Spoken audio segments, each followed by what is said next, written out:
Hai, berjumpa kembali di mata pelajaran sosiologi. Gimana kabarnya kalian hari ini? Baik-baik saja kan? Oke, kita akan belajar mengenai realitas sosial dan gejala sosial. Nah, teman-teman, apa saja sih yang mau kita pelajari di materi kita kali ini? Nah, materi kita tentang realitas sosial. Realitas berarti apa yang secara nyata ada dalam kehidupan kita sehari-hari. Oke, kita akan tahu dulu nih pengertian dari realitas sosial. Nah, di sini ada salah satu tokoh sosiologi bernama Peter L. Berger. Oke ya. Nah, Peter L. Berger itu dalam bukunya yang berjudul The Social Construction of Reality. Nah, di sini dia bilang bahwa realitas itu merupakan kualitas yang berkaitan dengan fenomena yang kita anggap berada di luar kemampuan kita. Ya. Nah, maksudnya apa sih gitu ya? Dia melihat bahwa realitas sosial itu mempunyai dua dimensi. Apa saja? Ada dimensi subjektif dan dimensi objektif, ya. Nah, dimensi objektif sendiri itu dia melihat bahwa adanya lembaga, ya, dan nilai normanya itu menunjukkan bahwa masyarakat itu sebenarnya menginginkan yang namanya keteraturan. Nah, di sini masyarakat itu mewariskan nilai dan norma kepada generasi selanjutnya melalui proses internalisasi. Di sini proses internalisasinya dalam sosialisasi. Nah, di sini tetapi manusia itu tidak harus selalu dipengaruhi oleh lingkungan.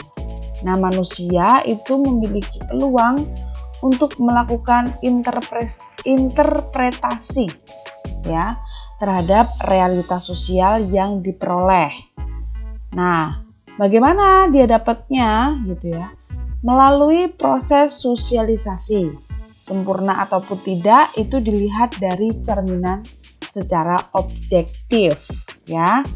Nah, di sini interpretasi itu, ya kan, yang berbeda secara kolektif itu akan membentuk sebuah realitas baru. Di sini Berger itu menyebutnya sebagai proses eksternalisasi. Nah, berjalan lambat tapi pasti proses ini mempunyai sebuah peraturan-peraturan baru dalam masyarakat. Artinya terbentuk sebuah nilai yang baru untuk mempengaruhi generasi yang berikutnya. Sebenarnya menurut Berger, produk, ya, masyarakat itu merupakan produk dari manusia, gitu ya. Jadi yang membentuk masyarakat itu adalah manusia itu sendiri. Tetapi kadang-kadang, ya, manusia itu mencoba mengubah masyarakat. Maka termasuk adanya perubahan yang berakibat munculnya sebuah masalah, ya kan? Adanya sebuah masalah di sini. Nah, kemudian secara konsep sosiologi, bagaimana sih kita akan mencari solusi dan mencari pencegahan alternatif mencegah agar tidak terjadi sebuah masalah, gitu ya. Nah, maka masalah itu sesungguhnya merupakan akibat dari interaksi, ya, akibat dari interaksi. Nah, dalam keadaan normal, interaksi itu menghasilkan integrasi, tapi bisa sebaliknya. Justru interaksi bisa menyebabkan sebuah konflik. Maka menurut Surjono Sukamto, masalah sosial itu merupakan ketidaksesuaian antara unsur-unsur kebudayaan atau masyarakat yang membahayakan kehidupan kelompok sosial. Ya. Sebenarnya apa sih dasar untuk menentukan suatu masalah itu merupakan masalah sosial atau tidak? Caranya tuh gimana? Yang pertama, dengan kita melihat kriteria umum. Nah, kriteria umum dalam masalah sosial itu kita melihat bahwa adanya perbedaan antara nilai dalam masyarakat dalam kondisi yang berbeda. Artinya ada sesuatu yang dianggap cocok ya, yang seharusnya terjadi dan menjadi kenyataan yang sebenarnya oleh masyarakat. Nah, kriteria umum ini dalam masalah sosial itu berbeda dalam setiap masyarakat. Jadi tergantung nilai-nilai yang dianut ya. Misalnya nih, kalau di Indonesia istilah kumpul kebo itu masalah, tapi kalau di Amerika itu enggak ya. Yang kedua, sumber masalah sosial. Nah, sumber masalah sosial itu biasanya sih dari interaksi ya. Jadi adanya interaksi yang tidak efektif itu membuat sebuah masalah. Tetapi di sini sumber masalah sosial nggak harus itu saja gitu ya. Bisa jadi gejala alam, misalnya dari gempa bumi, kemarau panjang gitu ya. Itu mengakibatkan sebuah masalah ya. Contohnya nih, banjir itu sebenarnya nggak masalah, tetapi ketika banjir itu bisa mengakibatkan orang kehilangan tempat tinggal. Nah, itu masalah. Seperti itu ya. Yang ketiga, pihak yang menetapkan masalah sosial. Nah, dalam masyarakat, ini umumnya ada sekelompok kecil individu yang mempunyai kekuasaan dan wewenang untuk menentukan apakah suatu masyarakat, sesuatu itu dianggap masalah atau bukan. Gitu ya. Misalnya nih, kelompok itu tuh siapa gitu ya. Misalnya pemerintah, tokoh masyarakat, organisasi, ya kan, musyawarah masyarakat misalnya. Yang keempat, masalah sosial nyata dan laten.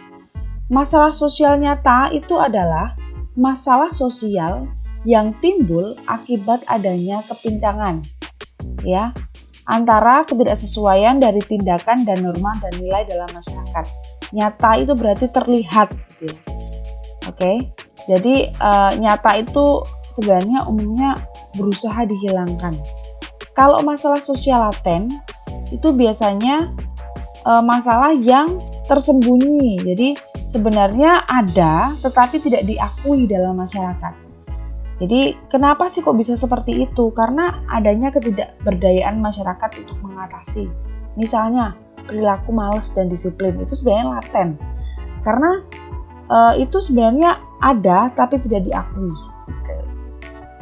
Yang kelima, perhatian masyarakat dan masalah sosial.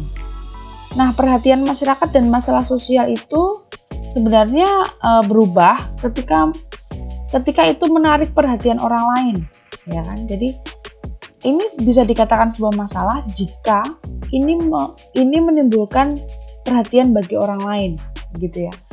Kalau misalnya tidak menimbulkan perhatian, berarti itu bukan masalah, gitu ya.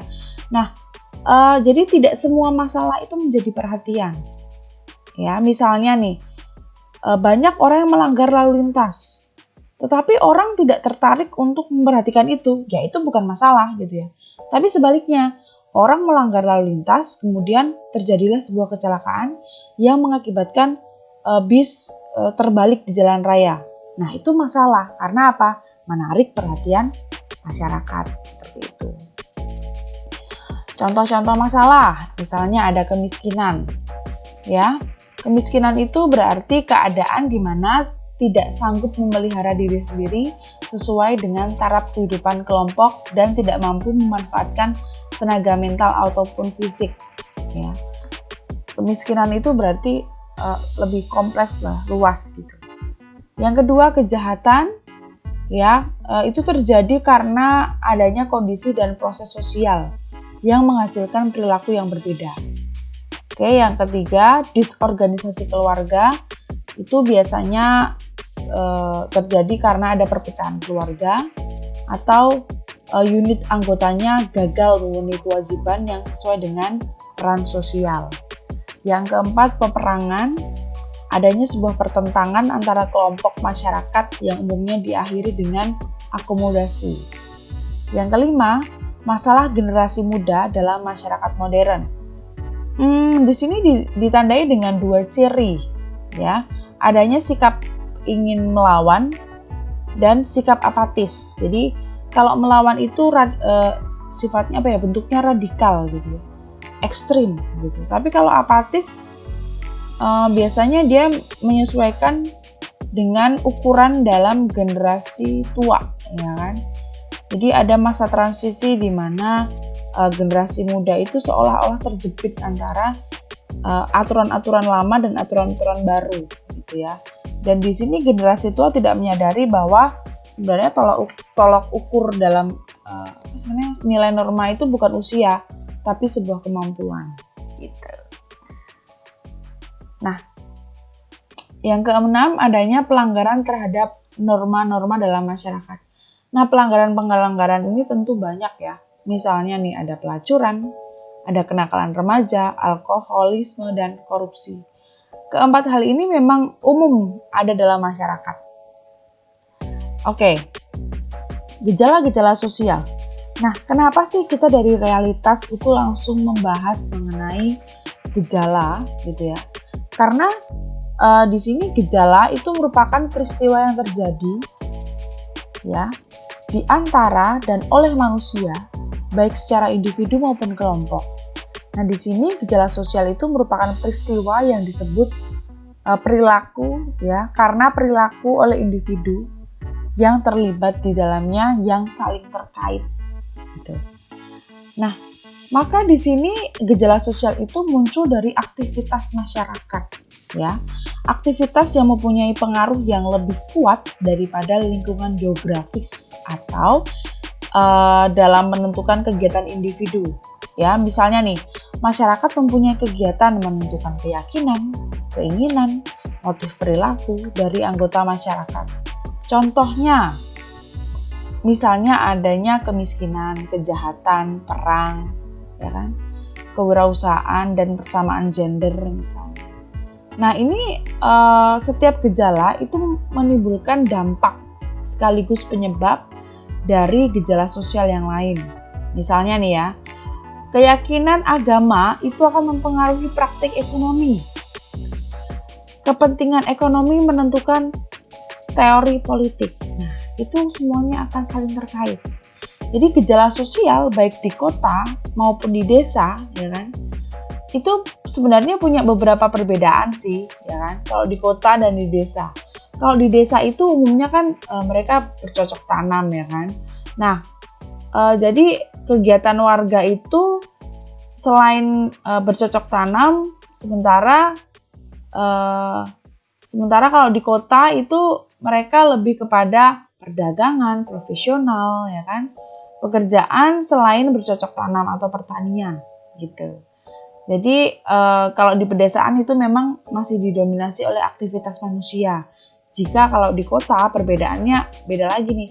Kalau di kota itu sudah heterogen ya, sudah berbeda-beda masyarakatnya. Oke. Nah, lalu gejala sosial itu beda dong dengan gejala alam. Maka ketika kita bilang berbeda ada karakteristiknya. Karakteristiknya yang pertama, gejala sosial itu sifatnya kompleks. Nah, hal ini terjadi dalam masyarakat yang terbentuk dengan adanya hubungan sosial antar manusia. Jadi kenapa kompleks? Itu karena ada hubungan sosial yang terjadi antar manusia, ya, antar manusia. Di sini perilaku manusia itu mempengaruhi ternyata ya. Yang pertama adanya faktor ekonomi, faktor sosial, psikologis, politik, agama, budaya. Jadi karena ada faktor-faktor itu, maka membuat perilaku manusia itu bervariasi dan kompleks ya. Nah, misalnya nih ya, dalam faktor ekonomi tidak membawa pengaruh yang sama di semua tempat. Jadi faktor ini tidak dapat dikontrol sedemikian mudah. Jadi setiap masyarakat itu punya masing-masing ya, punya faktor perekonomian masing-masing. Yang kedua, gejala sosial itu beraneka ragam. Nah, gejala sosial itu tidak dapat dikelompokkan sesederhana gejala alam, ya kan? Karena kalau gejala sosial itu menunjukkan berbagai macam sifat, ya, sifat. ya. Yang selanjutnya, yang ketiga adalah gejala sosial tidak bersifat universal. Jadi gejala sosial itu memang berbeda ya dengan gejala alam yang sifatnya universal. Kalau misalnya nih gejala sosial yang bersifat yang tidak bersifat universal, misalnya manusia itu banyak diatur oleh kondisi budaya, ya. Jadi apalagi budaya dalam setiap masyarakat itu berbeda-beda. Nah, ciri-ciri budaya itu berbeda dari kelompok satu ke kelompok yang lain atau masyarakat satu dengan masyarakat yang lain. Makanya prinsip universal ini tidak dapat disamakan dengan manusia satu dan manusia yang lain. Jadi berbeda-beda. Yang keempat, gejala sosial itu sifatnya dinamis. Nah, dinamis di sini maksudnya dia cepat sekali berubah, ya. Sama dengan perilaku, ya. Perilaku itu berubah. Yang kelima, gejala sosial tidak mudah dimengerti. Nah, karena apa? Karena gejala sosial itu sifatnya kompleks dan dinamis. Ya, jadi secara ilmiah ini berhubungan dengan perilaku dan hubungan manusia. Jadi kalau kita jarang berinteraksi dengan orang, kan kita tidak akan mudah untuk mengerti orang itu seperti apa. Yang keenam, gejala sosial itu kurang objektif, ya. Jadi kalau gejala sosial itu memang berbeda sekali ya dengan gejala alam seperti yang tadi kita bahas di depan.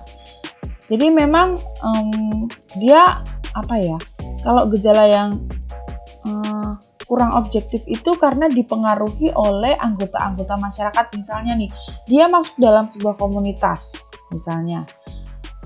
Komunitas itu akan membentuk dia menjadi kepribadiannya seperti ini misalnya. Jadi kadang-kadang sifat subjek itu juga berpengaruh, ya kan? Makanya perlu dilaksanakan yang namanya penelitian, ya. Penelitian untuk apa? Agar kita terbebas dari sebuah prasangka, ya. Adanya prasangka-prasangka tertentu. Yang ketujuh, bersifat kualitatif, ya. Kenapa ini bersifat kualitatif? Karena gejala sosial itu berhubungan dengan hubungan kita dengan orang lain, ya. Berhubungan dengan perilaku, berhubungan dengan kebiasaan, tradisi, kegiatan sosial yang tidak dapat diukur, tidak dapat ditimbang dan tidak dapat dihitung, ya. Yang kedelapan adalah gejala sosial itu sulit diprediksi. Jadi nggak bisa kita menyamakan dengan gejala alam yang bisa kita prediksi. Misalnya gerhana bulan itu akan diramalkan di tanggal sekian misalnya. Kalau dalam gejala sosial ini beda ya, karena tren perubahan sosial di lembaga itu seperti keluarga itu berbeda-beda, ya. Jadi kenapa sih berbeda? Kenapa sih sulit diprediksi, ya?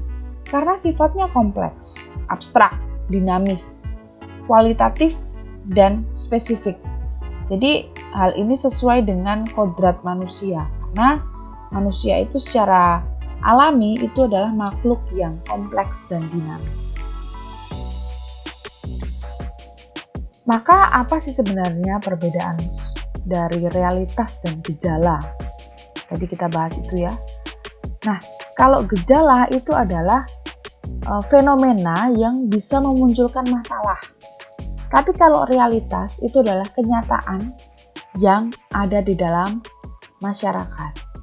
Oke, seperti itu materi yang akan kita pelajari ya mengenai realitas dan gejala sosial. Terima kasih teman-teman sudah mendengarkan penjelasan saya dari awal sampai akhir. Sampai bertemu di video-video selanjutnya.